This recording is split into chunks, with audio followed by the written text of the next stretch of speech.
Hello friends, welcome to my channel. आज का topic है कि हम हारमोनियम या कीबोर्ड फास्ट कैसे सीख सकते हैं और वो भी खुद से।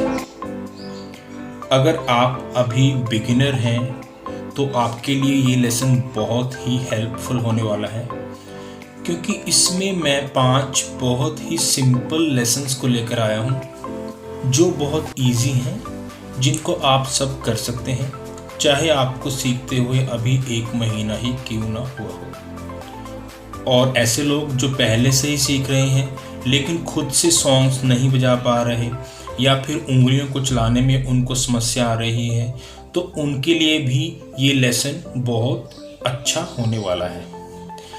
जैसे मैंने ऊपर बताया कि मैं बहुत सिंपल चीज़ों की बात करने वाला हूँ, लेकिन मैं ये भी बताना चाहता हूँ कि ये चीज़ें जितनी सिंपल हैं उतनी ही इम्पोर्टेंट भी हैं। सो मेक श्योर कि आप इनकी प्रैक्टिस करें, फिर ही आपको इनके रिजल्ट्स मिलने वाले हैं। तो इस लेसन में बात हो रही है कीबोर्ड और हारमोनियम की। कीबोर्ड और हारमोनियम में 5 ऐसी चीज़ें जो सबसे इम्पोर्टेंट हैं। वो हैं number 1 ear training, number 2 sense of notes, number 3 sense of rhythm, number 4 placement of fingers, how to run them and their speed, और नंबर 5 है हारमनी। तो इन्हीं 5 पॉइंट्स को लेकर मैंने 5 लेसन्स बनाए हैं, जिनको इस वीडियो में हम डिटेल में समझने वाले हैं। तो चलिए स्टार्ट करते हैं।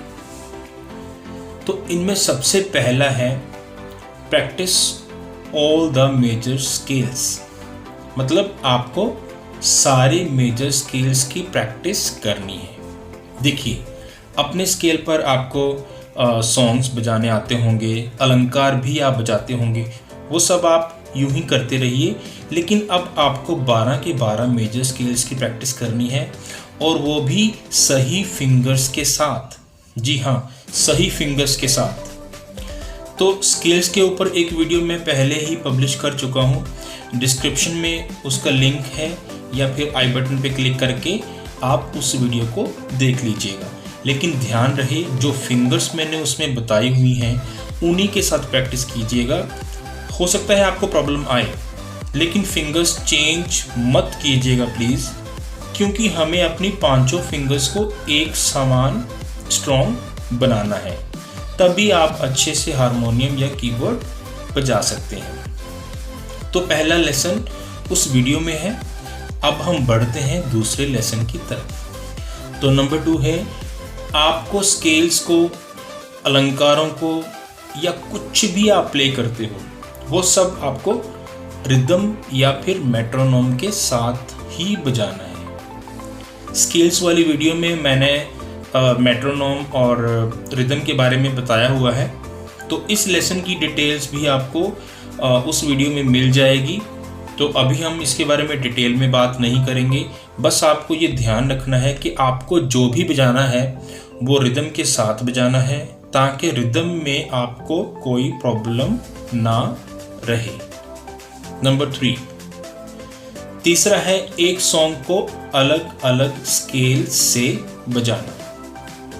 नॉर्मली हम एक सॉन्ग को एक ही स्केल से बजाते हैं, लेकिन सॉन्ग तो किसी भी स्केल पर हो सकता है। नया सॉन्ग आएगा, किसी भी स्केल पर होगा, हमें पता भी नहीं होगा कौन से स्केल पे है, तो फिर हमें प्रॉब्लम आने वाली है। क्योंकि एक स्केल पर जब आप सब कुछ बजाते हैं तो आपकी फिंगर्स एक ही स्केल के लिए कंफर्टेबल हो जाती हैं, लेकिन जब आप अलग अलग स्केल से एक सॉन्ग को बजाएंगे तो आपकी फिंगर्स को एक नया टास्क मिलेगा। आपकी फिंगर्स फंसेगी, बजाने में प्रॉब्लम आएगी, और आपको ज़्यादा प्रैक्टिस करनी पड़ेगी, जिससे आपकी फिंगर्स धीरे धीरे अलग अलग स्केल्स पे भी कंफर्टेबल होने लगेंगी, जो हमारा टारगेट है। क्योंकि हमें प्रॉपर हारमोनियम या कीबोर्ड सीखना है, हमें 1-2 सॉन्ग्स नहीं सीखने हैं, तो उसके लिए आपको प्रॉपर समझ होनी ज़रूरी है। जब आप अलग अलग स्केल्स पर बजाओगे तो आपकी समझ धीरे धीरे बढ़ने लग जाएगी। तो आपको हर स्केल पर बजाना है। अगर आप 12 के 12 स्केल्स पर ये कर पाओ तो बहुत अच्छी बात है। नंबर 4, ये लेसन ईयर ट्रेनिंग का है। तो ईयर ट्रेनिंग के लिए हम एक काम करते हैं, मैंने इसको गेम का नाम दिया है और मैं अक्सर अपने स्टूडेंट्स के साथ ये करता हूँ। इसके लिए आपको एक फ्रेंड या फिर एक साथी की ज़रूरत पड़ेगी, जो आपका कोई फैमिली मेम्बर या फिर आपका फ्रेंड हो सकता है। तो आपको क्या करना है, तो चलिए चलते हैं कीबोर्ड पर। आपको क्या करना है, आपको कुछ नोट्स को मार्क कर लेना है। मार्क का मतलब, जैसे मान लो कि आपने एक ऑक्टेव ले लिया, सपोज करो आपने ले लिया C# से C#, जिसमें 12 नोट्स हैं, 12 इवन 13, C# को भी हम काउंट कर लेते हैं। तो इसमें 13 नोट्स हैं। तो आप अपने फ्रेंड को बोलिए कि वो कोई भी एक नोट को प्ले करेगा। जैसे मान लो उसने ये नोट प्ले किया, ऐसे आपको इस नोट को बिना देखे सिर्फ सुनकर पहचानना है। ध्यान दीजिएगा, बिना देखे सिर्फ सुनकर पहचानना है, ठीक है। और इसके बाद आप क्या करोगे, इसके बाद आप उनको बोलोगे कि वो 2 नोट्स को प्ले करें। तो मान लो उन्होंने प्ले किया,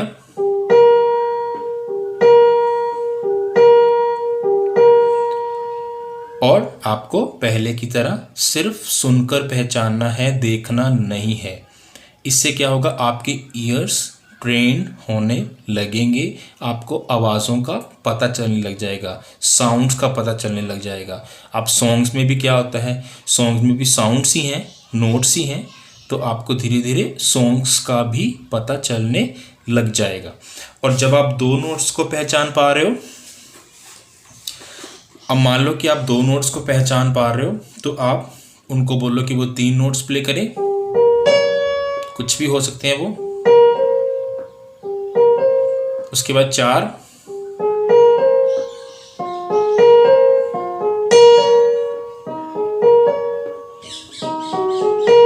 ठीक है, फिर 5, कुछ भी।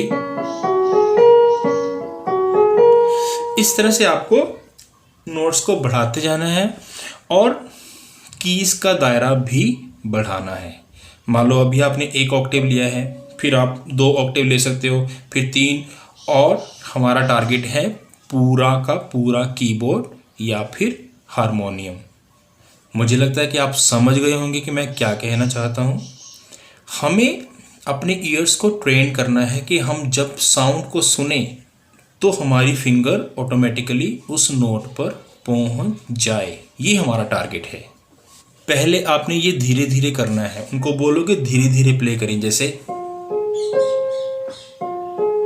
ऐसे कुछ भी। बाद में इसकी स्पीड को बढ़ाना है, टेम्पो को बढ़ाना है, मतलब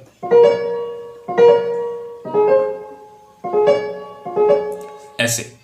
एक चीज़ मैं और ऐड करना चाहता हूँ, अगर आपके घर में 2 कीबोर्ड हैं या 2 हारमोनियम हैं तो आप इसी लेसन को और अच्छे से कर सकते हैं। आपने करना क्या है कि दोनों कीबोर्ड्स पर अलग अलग इंस्ट्रूमेंट सेट कीजिए। मान लो एक पे आपने पियानो सेट किया है, दूसरे पे आप हारमोनियम कर दीजिए या फिर गिटार कर दीजिए, फ्लूट कर दीजिए, कुछ भी। और वैसे ही कुछ कीज़ को सिलेक्ट करना है, अपने फ्रेंड को बोलना है कि वो कुछ नोट्स को प्ले करे। मान लो उसने फ्लूट लगाया हुआ है और वो फ्लूट की नोट्स प्ले करेगा, तो आपने फ्लूट के नोट्स को पहचान कर अपने कीबोर्ड पे प्ले करना है। इसमें भी वैसे ही करना है, नोट्स के दायरे को बढ़ाना है। हमारा टारगेट पूरा का पूरा कीबोर्ड है। अब आप खुद सोच कर देखो, अगर आपके कान ट्रेंड हो गए, फिर कोई चाहे गाना गाए, चाहे गिटार बजाए, चाहे सितार बजाए, चाहे कुछ भी बजाए, तो आप वो सब प्ले कर पाएंगे। अब 5वां यानी लास्ट जो लेसन मैंने लिया है वो है कोड्स को ब्रेक करना और उनकी प्रैक्टिस करना। देखिए कोड का मतलब क्या होता है, 3 या 4 नोट्स को एक साथ प्ले करना। जैसे ये C# मेजर में कोड प्ले कर रहा हूँ, C#, और ये डी। लेकिन इसमें हम वो नहीं करेंगे, हम मेजर और माइनर कोड्स को ब्रेक करेंगे और 4 नोट्स की प्रैक्टिस करेंगे। मैं आपको बता रहा हूँ कैसे। चलो सी शार्प कोड को ले लेते हैं। सी शार्प ये कोड है, हम इसमें 4th नोट को भी ऐड करेंगे, मतलब कि जो नेक्स्ट जो सी शार्प है उसको भी। ये 4 नोट्स हो गए। अब हमें इसको ऐसे प्ले नहीं करना है, हमें इसको ऐसे प्ले करना है। तो इसमें आप पैटर्न्स अपनी तरफ से बना सकते हो, इसको हम आरपीजियो भी बोलते हैं। देखिए कैसे, जैसे मान लो अभी आप कर रहे हो 1 2 3 4, 1 2 3 4, और आप कर सकते हो 2 3 4 1,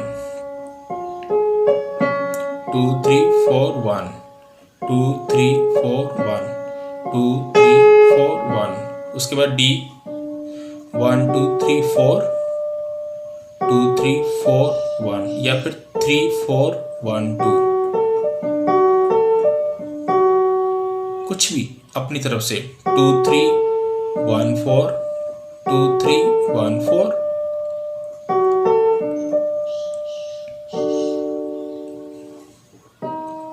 डी शार्प,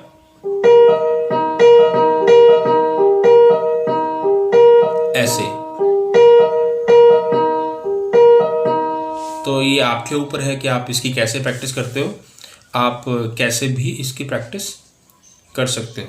हाँ, एक बात का आपको ध्यान रखना है, आपको यही फिंगर्स यूज़ करनी है, 1 2 3 एंड 5, 1 2 3 5 हर कोड के लिए। ई, और इसमें माइनर कोड्स भी करने हैं आपने, उसके लिए भी सेम फिंगर्स हैं।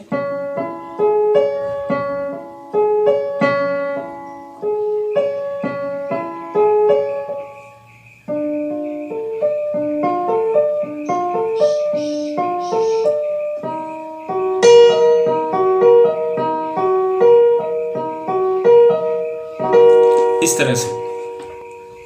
चलिए जानते हैं कि इनके बेनिफिट्स क्या क्या हैं। पहली बात, एक तो पूरा ऑक्टेव आपके हाथ में आ गया। ये देखो आप, ये भी सा है, ये भी सा है, पूरा ऑक्टेव आपके हाथ में आ गया। आपको पता चल जाएगा ऑक्टेव का दायरा कहाँ पे है, पहला नोट और लास्ट नोट कहाँ पे है। दूसरा, इससे आपके हाथ की स्ट्रेचिंग होएगी। देखिए आपको थोड़ी प्रॉब्लम आएगी,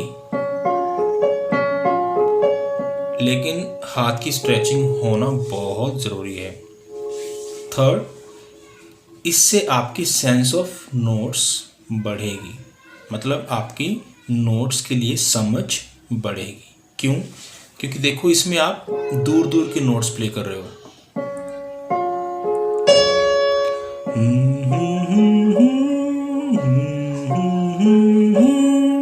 है ना?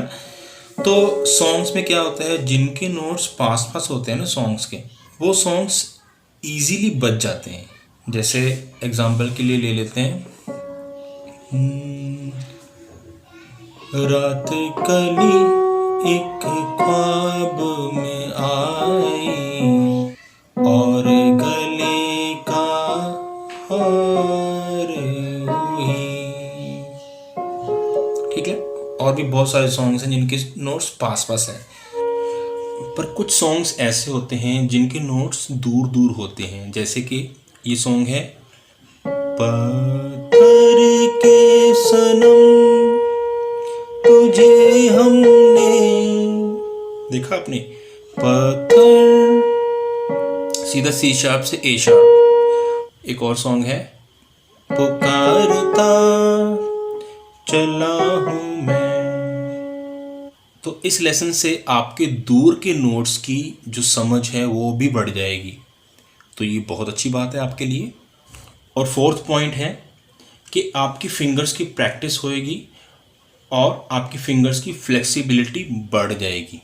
और फिफ्थ इसमें है कि आपको कोड्स अच्छे से याद हो जाएंगे, मेजर और माइनर, क्योंकि सॉन्ग्स को कंपोज करने में कोड्स का बहुत बड़ा रोल होता है।